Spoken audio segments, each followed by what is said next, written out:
चलिए number second में है परिवार के कुछ बाहरी कारण। ये तो परिवार का अंतर का जो कारण था, परिवार की जो समाज परिवार का कारण जो था उसको हम लोग देख लिए। परिवार के अंदर का जो कारण होता है वो सब कारण था। अब परिवार के बाहरी कारण क्या होता है इस चीज़ को हम लोग देखेंगे।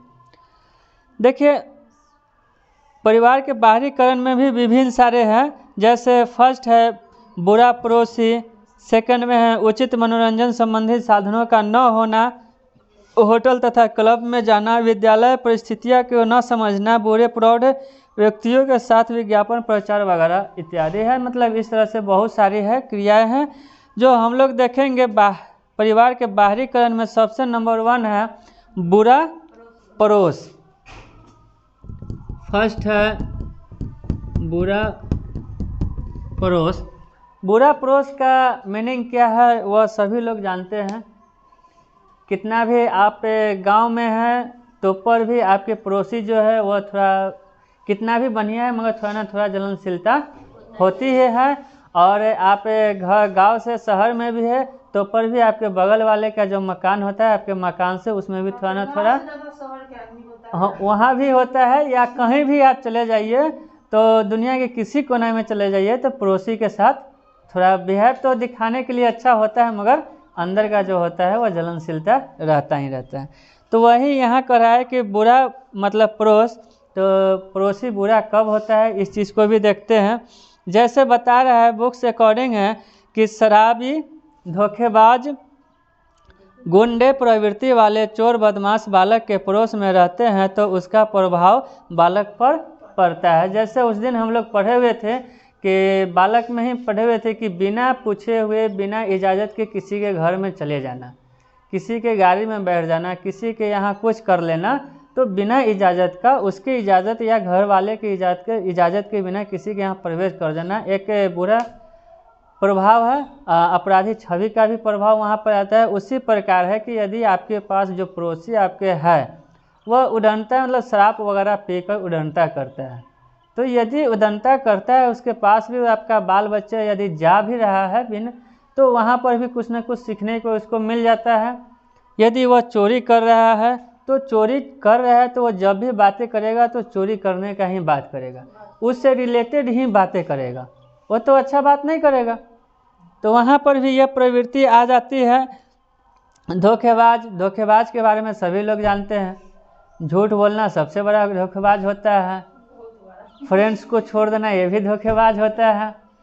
उसके बाद नहीं अधिकांश झूठ बोलना तो हमको बिल्कुल पसंद नहीं आता। झूठ जो बोलता है उससे बात नहीं करना, क्योंकि जब हम कोई बात पूछेंगे आप बार बार झूठे बोलिएगा तो हमको पूछने से क्या फायदा है, कोई फायदा नहीं है। नहीं है। तो झूठ जो होता है फिर भी झूठ बोल रहा है। गुंडे प्रवृत्ति के गुंडे हो तो जो चोरी डकैती वगैरह करता है वो भी है। तो जो चोर होगा, चोर आपके पड़ोसी चोर है और आप कान लगा के सुनिएगा तो जरूर है कि उसमें से कुछ न कुछ आपके कान में गुण आएगी।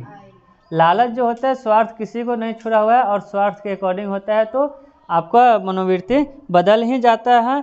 उसी प्रकार कह रहा है कि गुंडे प्रवृत्ति वाले बदमाश बालक के पड़ोस में रहने से उसका प्रभाव जो होता है वह पड़ने लगता है। थोड़ा बहुत पड़ ही जाता है। तो पड़ोसी भी हो तो साफ सुथरा हो। नंबर सेकंड है इसमें उचित मनोरंजन संबंधी साधनों की कमी।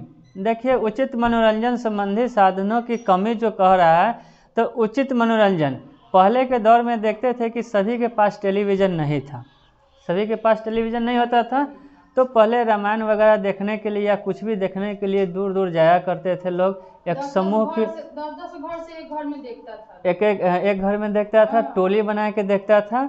हम लोग पहले तो बैटरी 10 रुपया में भाड़ा पर ले आते थे जो शनिवार और लाद के ले आते तो शुक्रवार और शनिवार को मूवी देखते थे। 12 बजे रात तक उस समय जगा रहता था, किसी को देखने का शौक होता था तो 12 बजे तक देता था या 10 बजे से देता था, तो उस अकॉर्डिंग रहता था।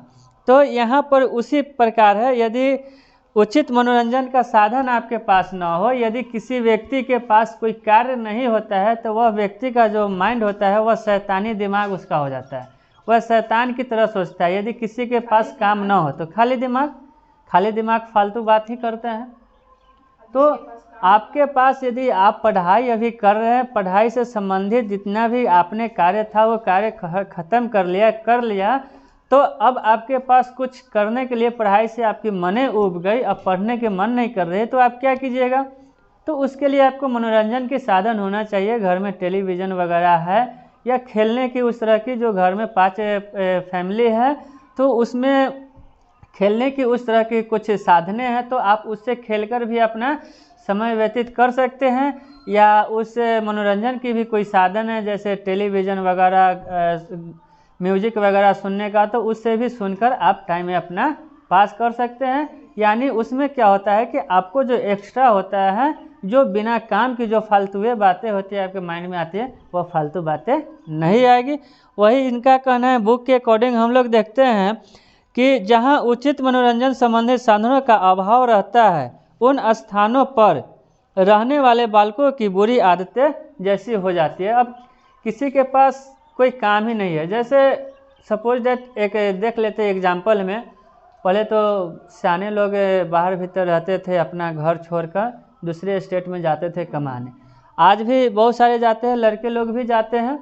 तो जाते हैं, जब कमा के वो वहाँ रहते हैं तो उनका एक ड्यूटी होता है जो कि 10 बजे से हो या 7 बजे से हो, 4 बजे 5 बजे तक टाइमिंग फिक्स रहता है कि इतना बजे से इतना बजे तक जाना आना है।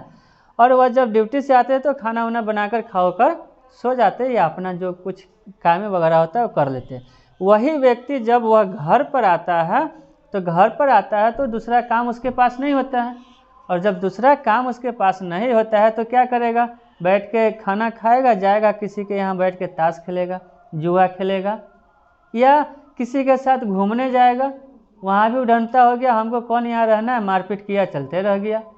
तो यानी खाली टाइम उसका हो जाता है, क्योंकि उसके पास कोई वर्क करने के लिए नहीं रहता है। वह एक ही थिंकिंग उसका रहता है, एक ही सोच रहता है कि हम यहाँ करें क्या। और यह रियलिटी है कि जो व्यक्ति बाहर रहता है वह घर पर करता ही नहीं कुछ।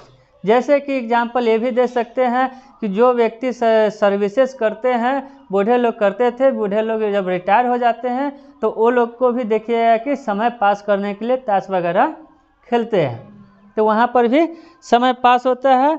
तो वही यहाँ भी कह रहा है कि बालकों को बुरी आदत जैसे खुला जुआ खेलना, ताश खेलना, मारपीट करना आदि तथा यौन अपराधी की प्रवृत्ति बढ़ जाता है। जैसे हमने कहा कि खाली दिमाग है तो बहुत सारे मन में गलत प्रवृत्तियाँ उत्पन्न होती है, उस अकॉर्डिंग है तो बढ़ जाता है। नंबर 3 है होटल तथा क्लब। तो होटल के बारे में सभी लोग जानते हैं और क्लब के बारे में सभी लोग जानते हैं। तो होटल और क्लब का भी एक अलग है, देखते हैं इसमें क्या है। होटल तथा क्लब का वातावरण ठीक न होने से कभी कभी बालक अधिक अपराधी प्रवृत्ति के हो जाते हैं। जैसे होटल और क्लब का जो है वातावरण ठीक न होने से तो अधिकांशतः होटल और क्लब का वातावरण ठीक नहीं होता है और अपराधी प्रवृत्ति के बालक हो जाते हैं। यदि आप अच्छे ढंग के हैं, आपको तो खैर क्लब जाना ही नहीं चाहिए। क्लब भी कितने प्रकार के होते हैं, एक प्रकार के नहीं, बहुत सारे प्रकार के क्लब होते हैं। और होटल भी है, यदि उसमें गए, आपके साथ कोई गलत बिहेव किया तो आपके मन में उड़नता आ जाएगी। हर किसी के पास होता है जो एक प्रेशर बढ़ती है, तो उस अकॉर्डिंग आप भी गलत कर सकते हैं। गलत आपके मन में प्रवृत्तियाँ वैसा उत्पन्न हो सकती है, क्योंकि इन होटलों एवं क्लब में मालिक भी इसमें जुड़ जाते हैं। मालिक का भी कुछ जो होता है इस तरह का प्रवृत्ति होता है जो बालकों से गंदे कार्य करने के लिए प्रोत्साहित करते हैं। तो बहुत सारे वीडियो वगैरह ये सब तो वायरल होते ही रहता है। क्लब का तो सभी लोग जानते हैं। तो बहुत सारे का मिली भगत भी होता है और प्रोत्साहन, जैसे हमने कहा कि स्वार्थ किसी को नहीं छोड़ता है, तो लालच बहुत सारे होते हैं, तो उसके साथ भी गलत जो होता है अपना करता है। इस अकॉर्डिंग है। तो यह सब जो है होटल में, बीच में आप लोग सुने होइएगा कि होटल के अथी में भी CCTV कैमरा लगा रहता है और